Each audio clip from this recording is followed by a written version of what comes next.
কৈলাসর এই বন্যা কবলিত এলাকাকে বন্যা নিয়ন্ত্রণের জন্য আমরা দীর্ঘদিন ধরে আন্দোলন, গণতান্ত্রিক উপায়ে আন্দোলন পরিচালনা করে আসছি। যেভাবে কৈলাসরে রেলের জন্য আমরা দাবি জানিয়ে গুয়াহাটি, মালিগাঁও গিয়েছিলাম, যেভাবে কৈলাসরের বিমানবন্দর চালুর জন্য অসামরিক বিমান পরিবহন দপ্তরের মন্ত্রীর কাছে হাজার হাজার মানুষের স্বাক্ষর সম্মিলিত দরখাস্ত আমরা পাঠিয়েছি,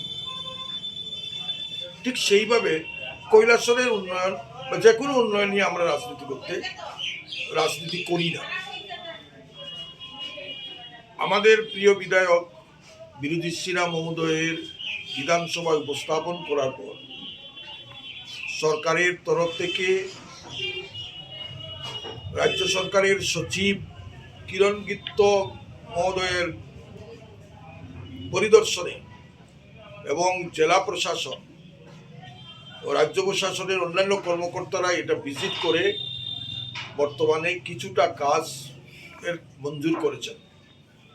এর মধ্যে লাঠিয়াপুরা, মাগুরুল থেকে লাঠিয়াপুরা, কাটানালার পার, ভগবাননগর থেকে স্টিল ব্রিজ, জলাইয়ের কাজ, পাখিরবাদা অঞ্চলের কাজ, এইভাবে 5টা ওয়ার্ক অর্ডারের কাজ ইস্যু করা হয়েছে। এতে প্রায় 30 কোটি টাকার মতো খরচ করা হবে এবং এই কাজটা হলেই যে বন্যা নিয়ন্ত্রণ পুরোটা নিয়ন্ত্রণে আসবে এটা না। গতকাল আমাদের লাঠিয়াপুরার কালীপুরের ওই পারে বাংলাদেশের সাইটে, যেটা দত্তগ্রাম নামে পরিচিত, সেই দত্তগ্রামে আবার বাংলাদেশি ফ্লাড কন্ট্রোল ডিপার্টমেন্ট বিশাল আকারে আবার ওই বাঁধের উপরে আবার বাঁধ নির্মাণ করছে।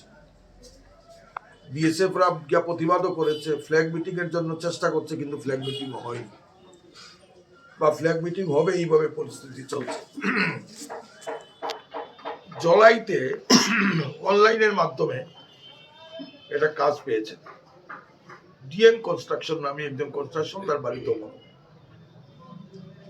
কিন্তু তাকে ওয়ার্ক অর্ডার দেওয়ার পর কতিপয় লোক সেই কাজটা করতে দিচ্ছে না।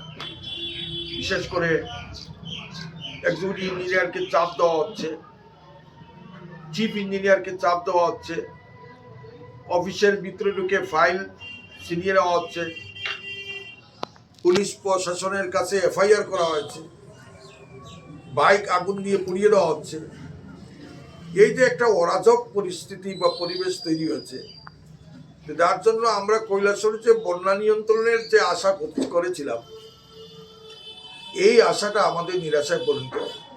কারণ কিছু সংখ্যক লোক আমাদেরকে আমাদের এই দাবির প্রতি ঈর্ষান্বিত হয়, যাতে এই সিজনে এই কাজগুলো না হয়। এবং কিছু কতিপয় শাসক পার্টির নামদারি কিছু সংখ্যক লোক, যারা অফিসের কর্মকর্তারা গিয়ে সাইড দিবেন সেটাও দিচ্ছেন। আমাদের কাছে খবর, কন্ট্রাক্টররা বারবার যাচ্ছে সাইড দেওয়ার জন্য, কিন্তু ওনারা সাইড দিচ্ছেন না, বলছেন উপর থেকে নির্দেশ তোমাদের এই কাজটা যাতে আমরা ক্যান্সেল করি। এই ব্যাপারে এক্সিকিউটিভ ইঞ্জিনিয়ারের কাছে জলাই এলাকা